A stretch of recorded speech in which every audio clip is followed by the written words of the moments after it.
It's great to speak with you today, Chris, and I'm looking forward to hearing your views on the topic of supply chain geographic alignment. Before we start, can you provide a brief background of yourselves? Absolutely. Thank you, Dustin, for having me. My name is Chris Powell. I'm a founder of a company called Industrial Interface.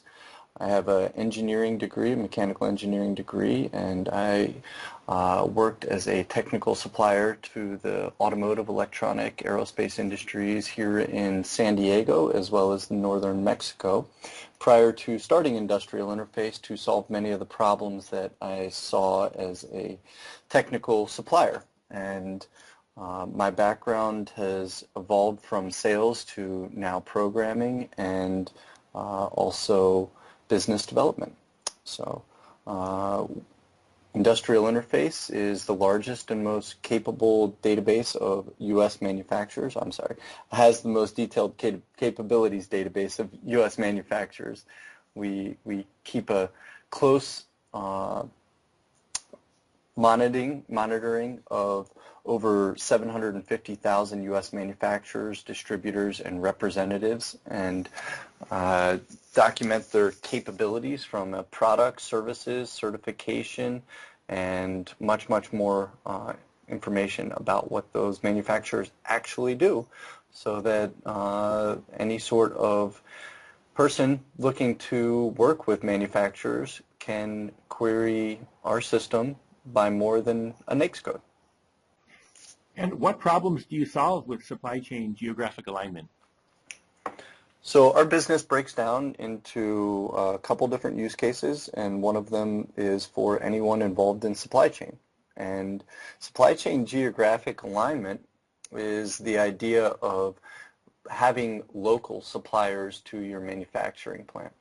And the reason that manufacturers would want to have that there are to solve problems like decreasing the amount of time it takes to have a product reworked, to decrease the shipping costs and time for materials and products and services to get to their manufacturer, to set up just-in-time delivery, to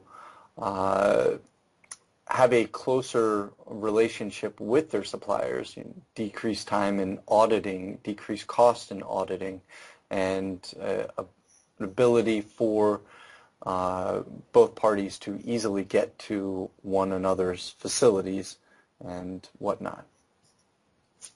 And can you talk about how do you do it? So we built a database of U.S. manufacturers, and so what we do, I'll use reshoring as an example. We take the products and services from a bill of materials that a company would like to potentially evaluate local suppliers and align their supply chain locally. And we take technical characteristics of those parts, plug them into a query in our database, and then show which suppliers within a 100-mile radius of their manufacturing facility have capabilities to provide those products and services. So it allows companies to look at the total cost of ownership as opposed to just the actual price that they're paying, factoring in the shipping cost and the likelihood of failure of non-compliance parts, and then the cost of having a line down due to those non-complying parts is usually much greater than the company would like to risk. And so they've moved towards aligning their supply chain locally. And another thing that we do is we can go through and actually flag manufacturers outside of a specific radius of your manufacturing plant, and then once we flag those, then we can identify alternatives that you can provide RFQs for the parts that you're buying from currently non-geographically aligned suppliers. And do you have any success you can share? Sure. So a company in Central California was manufacturing specifically some big agricultural automation equipment.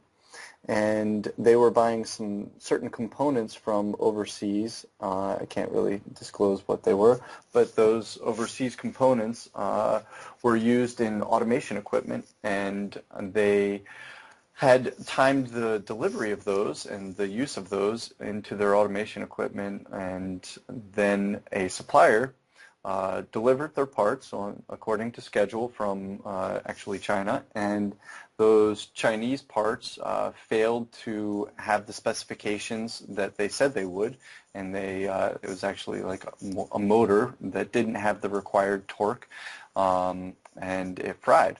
And they were challenged with identifying a local supplier of a motor that specifically had those capabilities, or reworking the ones that they had purchased.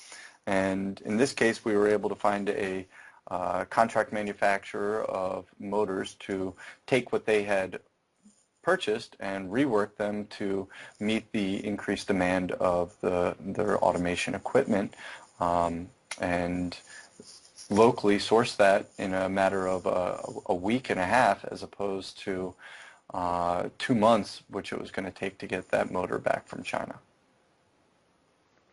And thanks, Chris, for sharing your views today on supply chain geographic alignment. Absolutely, Dustin. I appreciate the opportunity, and I look forward to speaking with you again in the future.